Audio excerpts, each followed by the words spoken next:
Well, I guess what I'm going to do for you from now on this DVD is to suggest some repertoire choices for white. You might like to incorporate all of them into your Trompovsky repertoire. You might like to incorporate some of them. The idea is to give you some new insights into the way white is handling 2 bishop g5 in the year 2005. And after all the excitement of the introduction, we come to the first move I like to consider for black, and that's 2d5. It's possibly black's most solid move, still in favour with many classical players. It's a correct response, in my opinion, despite the fact that white gets the opportunity to double black's pawns on f6, an opportunity which he should surely take. So bishop takes f6 is the best move for white. And now black has 2 recaptures. But against each, I'm going to suggest a fairly straightforward and simple plan, which is easy to understand. Let's take a look at e takes f6 first. Against that, I'm going to recommend the move e3. And then the main idea for white is to play c4 as quickly as is possible. Just to show you how this works, for instance, if black goes bishop d6 in this position, then white goes straight through with c4. And if black takes, bishop takes, this is quite well known stuff. Let's say black plays c6. And the little wrinkle I'm going to introduce here is not to play my knight out to c3. I'm going to suggest that white plays his knight to d2 in this position. And I'll be showing you some games, well, a game or two, where this move works out quite well for white. Going back to white's fourth move, bishop e6 has been suggested in a lot of theoretical manuals, holding white up in his quest to play c4. But it turns out that after knight d2, it's very difficult for black to stop this move anyway. And just to take play on a little bit, this will be one way to develop the white position. And black plays f5. The normal plan for black in this type of position is to strong point the square e4. You know, he's going to put a knight on e4, and behind that knight he's going to somehow muster a kingside attack, maybe playing h5, h4 in the middle game, something like that. At any rate, we're going to counter this by playing a quick c4. And in this position, white's got a choice. He can play c4 straight away. That's an interesting move of Joel Benjamin, which we'll be looking at a bit later on. Or he may play b3. And white can't be stopped from playing this critical advance. I guess we can take play on a little bit further. And this would be one of the critical positions in the line. If black takes, white recaptures with the pawn. And there's distinct chances of pressure on the queen side. For instance, it doesn't take much to play your queen to c2. You might play your rook across to b1, putting pressure on the b7 pawn. That's one way. And black may leave the situation on the queen side as it is, perhaps playing a move like knight f6. Well, after that, a possibility for white is just to play for c5 and b4, and then you fling your queenside pawns forward, hoping to saddle black with a weakness on c6. It's an easy to understand idea and easy to effect in practice.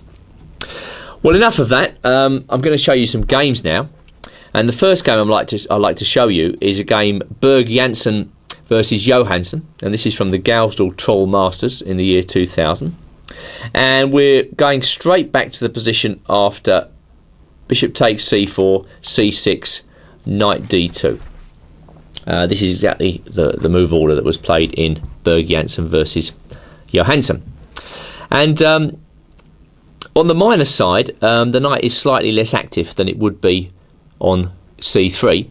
On the plus side, the c-file's left open for white to organise queenside pressure, and the knight is on a circuit where it may ultimately land on either c5 or e5. For instance, the knight may come to b3 in the middle game, go to c5, or it may even come to f3 and go to e5. It also acts as useful backup for the other knight, which comes out to f3, and may even support the advance e3, e4. So there are numerous reasons why the knight should go to d2 in this position. Okay, well, Johansson in the game castled. There was a game Bellon versus Zakeli, played in Spain in the year 2000, where black preferred to defer castling for the time being and play queen e7. And white ended up with a slightly better position after knight gf3, castles, queen c2. That would be a good square for the queen in this variation.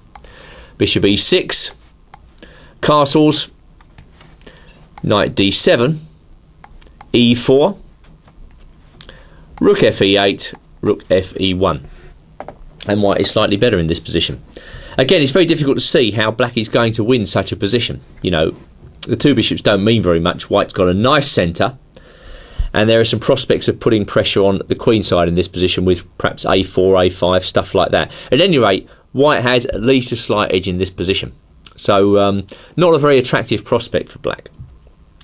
So going back to the game Jensen-Johansson now, we rejoin play with black castling. Black brings his queen to c2. And perhaps the mistake Zakerley made against Bellon was that he didn't play f5. As I say, strong pointing the e4 square. So this is the move Johansson plays now. Alright, white brings his knight out to f3. It's very easy to understand.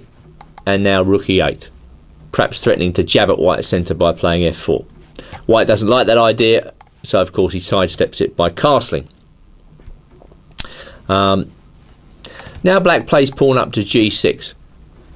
The motivation behind that move is unclear to me, but the more you look at the position, the more you see that, you know, black's development's not all that comfortable. I mean, the move he'd like to play, of course, is knight d7 to f6 and then knight to e4. But of course, if he plays knight d7 straight away, the f-pawn is hanging. All the same, g6 is a little bit uncomfortable. White played queen to b3, hitting f7. Queen came out to e7. And our typical move for this line, pawn up to a4, preventing any black counterplay with b5. Black played knight d7, and now the pawn went further to a5.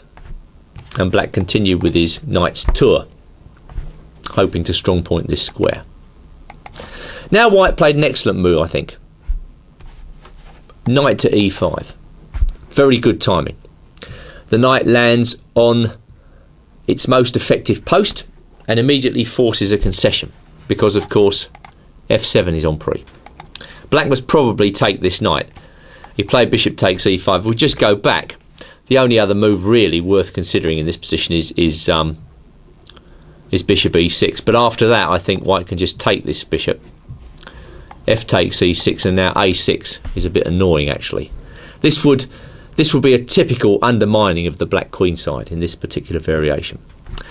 So it seems that after knight e5, bishop takes e5 is forced here, and that's exactly what Johansson played. Of course, white took back. Knight comes back to d7, and white played his pawn up to f4 with a typical slight edge for this variation. You know, again, we reach a position where it's very hard to see how black is going to win this position. You know, black has really no counterplay. He's just got to sit and defend, and this is a most uncomfortable prospect. Well, knight to c5 was played. Queen comes to c3, shoring up all the pawns if necessary, and black brings his knight to e4. I personally feel that's a mistake. I think black's got better possibilities with the move bishop e6 in this situation, although there's no doubt in my mind that after b4 white still has the advantage. For instance, if it goes bishop takes c4, queen takes c4, knight e6, we've got a6, and again we come to the same problem for black. His queen side is being undermined, and it's interesting that if the knight was on c3 in this position, you know, the knight wouldn't have so many prospects as the knight does on d2, because once again you can just see the knight coming to b3 in this position, or maybe even to f3. It's a much better location, in my opinion, for the queen's knight in this variation. But anyway, after knight e4 as played in the game, white simply takes off the knight, f takes, and now rook a d1, keeping the edge, because of course white's going to play his rook into d6 in this position and deny black any counterplay whatsoever.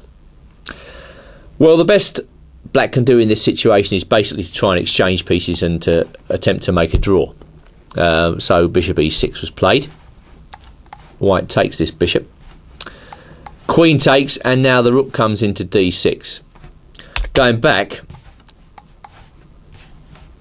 if we just consider f takes e6 for the moment, that is a pretty horrible move, because of course black's main problem is the pawn on e4. I mean, I dare say white has many good moves in this situation. Just off the top of my head, rook d4 looks very strong. I mean, it seems to me that white's just going to win a pawn in this position. If you can't win this position, a pawn up, you know, that's your problem. But white has a pretty big advantage after f takes e6, rook d4. So going back to the game, queen takes e6, rook d6. Black is now starting to go backwards.